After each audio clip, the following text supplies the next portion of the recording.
Smooth operator.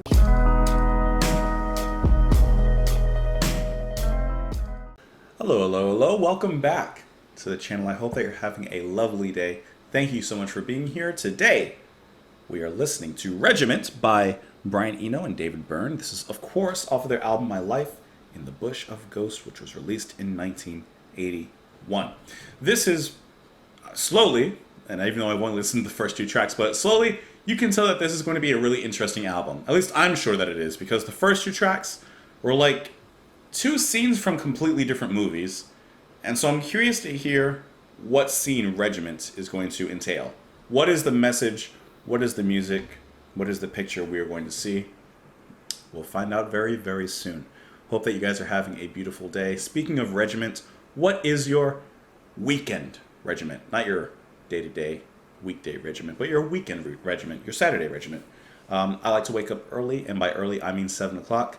For the first 2 hours, I'm not really doing anything. Just kind of like waking up, drinking coffee, having breakfast. Maybe around 10 o'clock or so, then I'll start recording on a Saturday morning. And I might record twice in a day, maybe like 10 to 12. Then maybe later on from like 7 to whenever I get tired. I do some editing in the midst of that, some reading, some bike riding, some playing games, that kind of stuff. Hope you guys are having a beautiful day. Let's get into it. This is Regiment by Byrne and David Byrne.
Okay, hold on a second.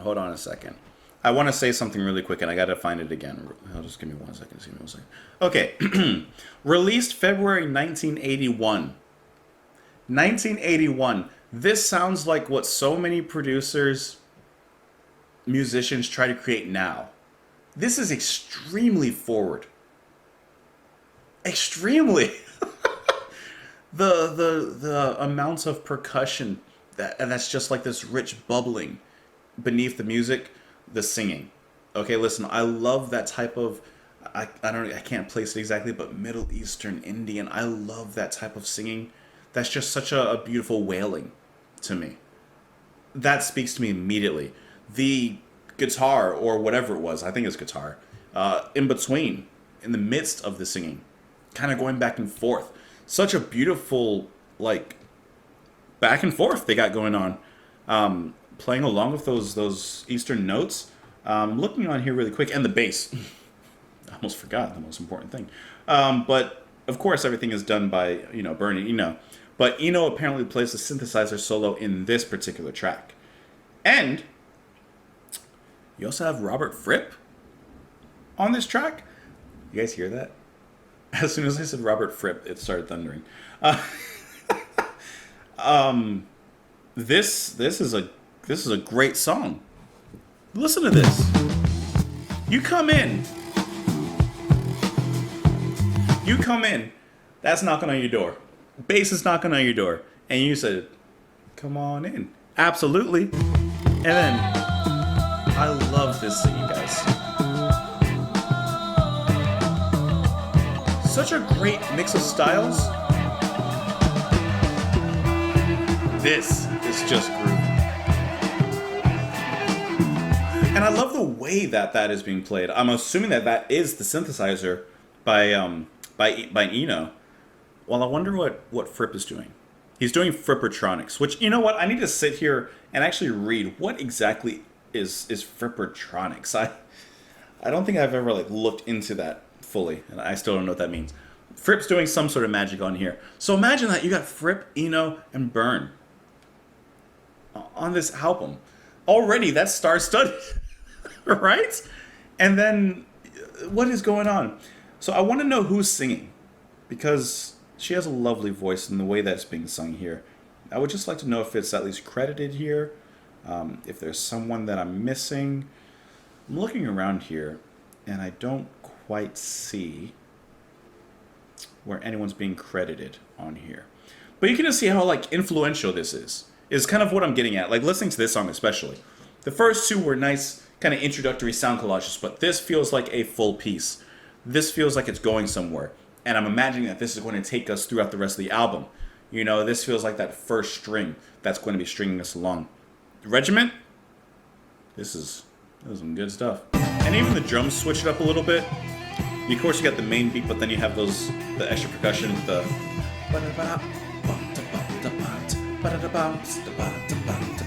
So that's even cool because the music stays at a relatively same rhythm, but of course, it's the things wrapped around it, it's the details that make it so beautiful, and I think that this is a beautiful piece.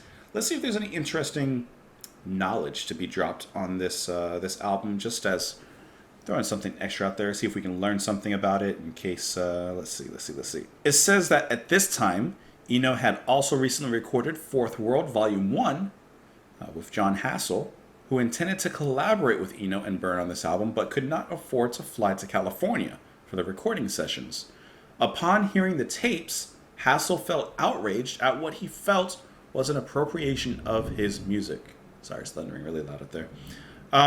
So I haven't heard a lot of Hassel. I've heard him, because you guys informed me, he was one of the ones playing on Brilliant Trees by David Sylvian, which is, that's a great album.